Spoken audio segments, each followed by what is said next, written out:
चलो भोले बाबा के नगरिया में ओम नाम बांध लो गठरिया में। चलो भोले बाबा के नगरिया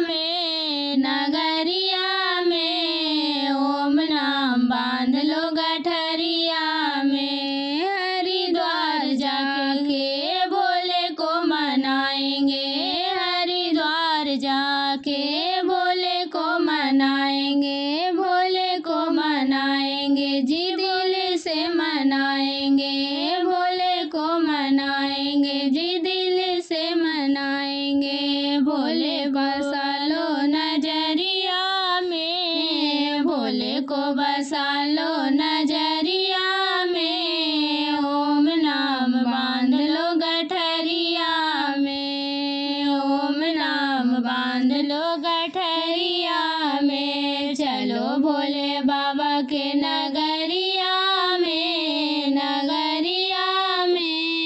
ओम नाम बांध लो गठरिया में, ओम नाम बांध लो गठरिया में। भोले के जटा में गंगा है बहती, भोले के जटा में गंगा है बहती, गंगा है बहती जी गंगा है बहती। नालो हरि के नगरिया में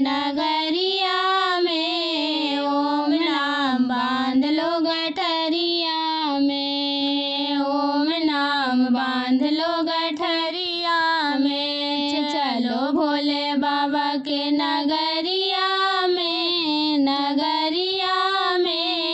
ओम नाम बांध लो गठरिया में, ओम नाम बांध लो गठरिया में। जो कोई भोले को दिल से मनाएंगे, जो कोई भोले को दिल से मनाएंगे, मन से हम मनाएंगे, मन से चाहेंगे, मन से मनाएंगे, मन से चाहेंगे।